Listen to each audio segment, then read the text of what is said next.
Welcome back to Season 2, Episode 5, Some Kind of Fun. I'm joined by one of my favorite authors, Brad Zellar. How are you? I'm good. Good. Welcome. Thank you. Yeah, great to have you. So, let's start at the beginning. Yep. Austin, Minnesota.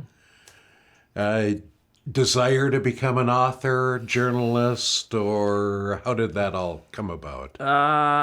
It's. I tell this story all the time, but there was no other plan ever. So my mom had always, right up until she died, she would, everyone that would come to our house, she'd pull out this little book that we made in grade school where everybody did a little picture and said, I want to be whatever. And I said, I want to be an author. Okay. So I remember when I went to go to the guidance counselor in high school, and I stuck with that. That's what I want to do. And, it's one of those things, like if you say you want to be a musician, people say, well, that's not very realistic. So that when they started talking about like going to college, they're like, well, you mean journalist? You want to be a journalist? I'm like, no, I don't want to be a journalist. I want to write books. Yeah. And it was just... There was nobody who particularly encouraged me. My parents were super great people, but my dad owned a garage and was a mechanic and had a tire garage in a little town outside of Boston. And my parents didn't go to college. So when I graduated from high school, I made the stupid decision to not pursue college.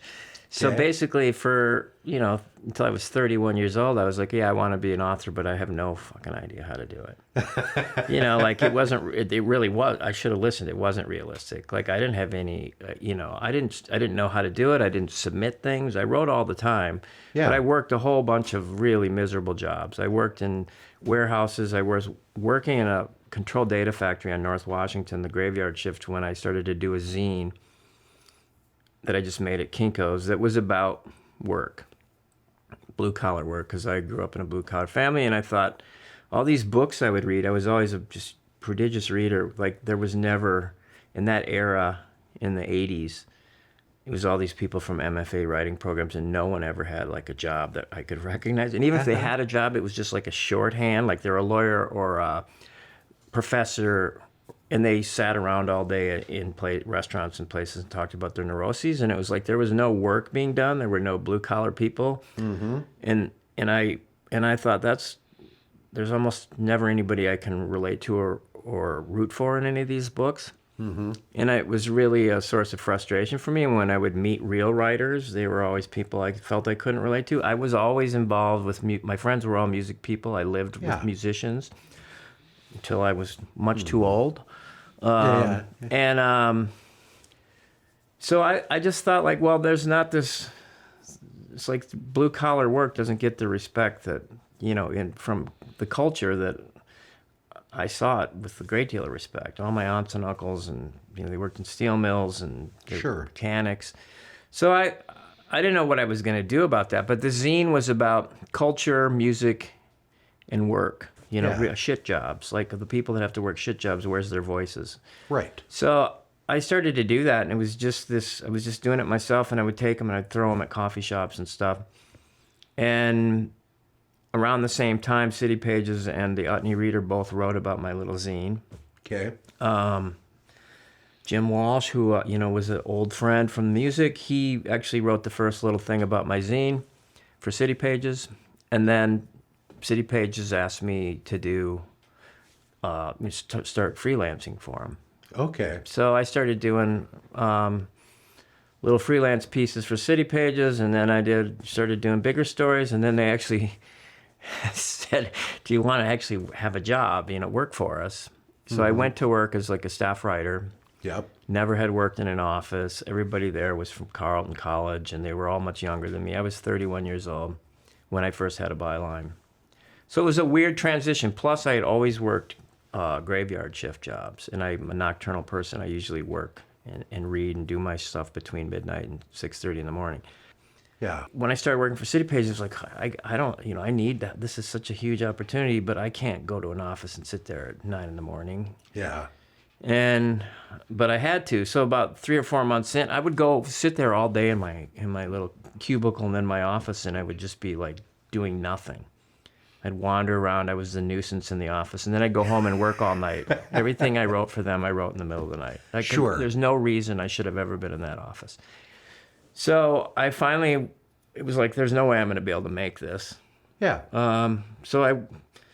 As a kid, I'd been diagnosed as hyperactive, and they gave me Ritalin. I didn't know what that meant or how it worked, but Sure. it did work. It's the only thing that made me functional. It was never explained. They didn't ever talk about things like ADD then. So when I went to my doctor and I said, I have to have this job. I cannot be functioning on a daylight schedule. And they gave me Adderall. Okay. And basically, it was like the miracle drug. I remember the first day I took it, I'm driving into the office and just lights went on in my head. And I could just pound away all day long. Uh-huh. And then that gave me all this bonus time. So I could do all my work at the office, and then I could go home and do my own stuff and work. I was always working on books. I've written like a zillion books that I've never showed anyone or published. Okay. And so I was going like 24/7. Then I was like, I'm so much energy. I became a correspondent for a magazine in New York while I was working at City Pages. Then I thought, well, I always wanted to open a bookstore. I'll open a bookstore. I'll do the build out on this big space in Linden Hills, and I'm just going 24/7, and I was doing so much and just gobbling the Adderall, and every time, I'd have a little check in with the doctor, be like, well, it's not working as well. Well, let's just keep upping the dose. Sure. So then one day I was in the electric fetus, and I had a grand mal seizure.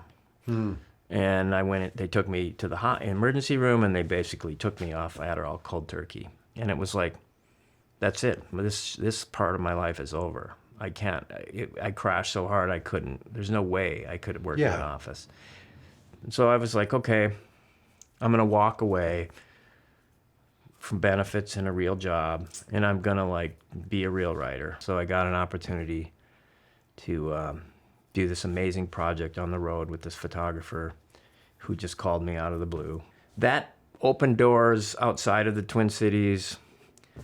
And had a story in the New York Times Magazine, and the project I was working on was in all these national and international magazines. And then I started getting calls from agents, and then it was like, well, what else do you have? And I got boxes full of stuff.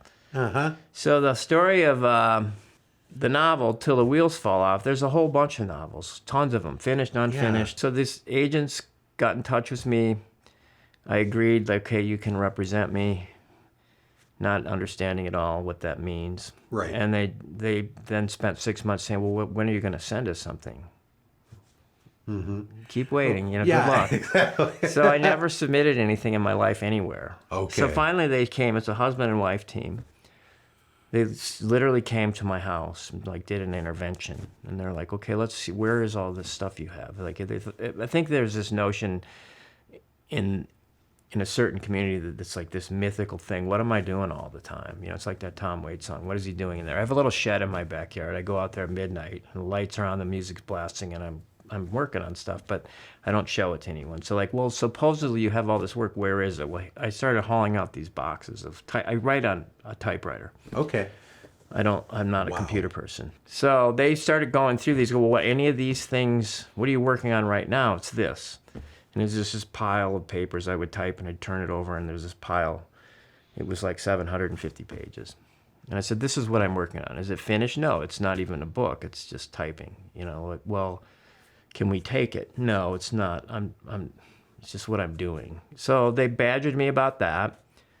And finally they came back, and they said, how about I'll stay with you? The woman said, I'm 5 years old. And my husband will take it to the Kinko's over by McAllister and copy it. And I was like, okay. So they took it. They called me a couple weeks later and said, can you finish this? I probably could. It's not even really started. It was like changing. It was all over. It was gigantic. It was typewritten. And they said, I said, I could probably finish it. Yeah. So they took it and they shopped it around at some book thing in New York, and they came back and said, okay, we could get this published if you can finish it. And, it would have to be edited, and you'd have to do so I met with this editor who was interested in it in New York, and he suggested, well, you'd have to cut at least half of it. And I was like, yeah, that's fine. And finish it. So I wrote the ending, which it probably feels this way if you've read the book. Like I wrote it in like, one burst. Like still thinking this is just something that was never going to happen. And then this editor and I worked on it for a few months, cutting it. And I tended to be just like, well, yeah, that's fine. I'm already was moved on. Once I finished that, I move on to something else. Sure. So I was like, yeah, we did all these cuts. We cut it more than half. Mainly he did, but we worked together, and I was just like, yeah, that's good. That's fine. You cut a lot of stuff I liked, a lot of characters. And he had an idea of what he wanted it to be, and I was just willing to be like, it's like bands that sign to a label. Like, go ahead, lead me around by the nose. Like, I want the book to be published. So that deal turned out to be like, you learn. I think there's a lot of parallels. Having lived have a lot of friends who've been, just destroyed by the record business, and they get hopeful and they do something, and then they find out they owe the label $1 million. It's like everything's recoupable. You get almost no. It's even worse. I tell all my music friends it's even worse because there's not a performative aspect. I did like maybe 15 events for that book. Sure. I drove 4 hours for some of them. No one pays you to do that. You're just going to sell books for which you won't get a penny. Right. Like because the bookstores getting the bookstores, the distributor, the publisher all get their money before you do. At the end of all that, after they recoup everything, maybe you get some royalties. At this point, I've done five legit books, not just photo stuff. I've never gotten any money for royalties. Yeah. So it's just like you go, well, why do I do this? Mm-hmm. Because it's all I know how to do, and it's what I actually do love to do it. Yeah. I don't love anything else about it, but that's all I really love to do, sit around and try to make shit up. From the time I actually wrote the book and finished the book, it ended up being like, 3.5, 4 years before it came out. And I was already thinking of, 20 other things. So do you have anything coming up we should be aware of?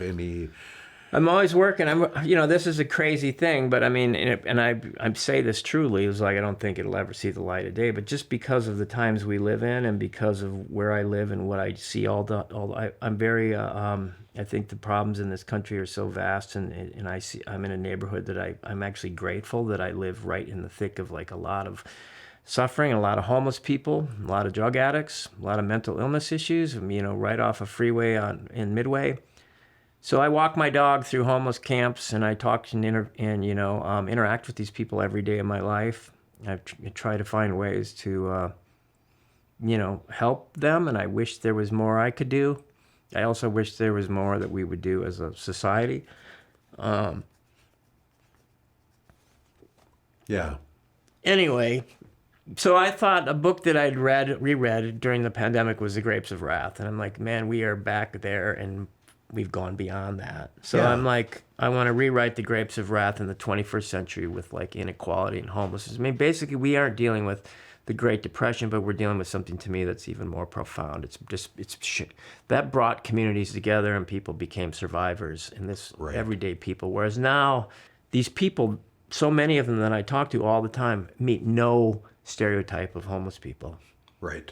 And it's like they just fell through the cracks. Yep. And so I'm trying to rewrite it chapter by chapter. If you know that book, there's sections that are just like sociology, where he's giving a scene of like desperate people in homeless camps, and then there's actual characters trying to navigate this world. Yeah. So I'm trying to do it with inequality, unaffordable housing, poor pay for jobs, lack of opportunity. So that's what I've been working on. It's a passion project, and a lot of my friends who I love live in places like, well, we don't see that where we live. It's there. Does that mean it's not there? You don't have to look at it? Mm-hmm. And it's like, I'm trying to write something that will force people to look at these things, but I also don't think that's a very, I don't have much hope that it's ever going to be published or that it would ever do any good. Well, I think it sounds like a brilliant idea. I mean, it may. I'm looking forward to reading it, so I'll come over. I'll come over and we can hang out in your shed, and I'll read your great library and run to Kinko's for you. Sure. Good luck. No, I do think I feel like I'm going to do it just because it's something that I feel like I want to do, but it's a hard thing, and I go away from it for periods because it's exhausting. Yeah. And it feels it runs the risk of becoming too much of a polemic, which I never want to be that kind of a writer.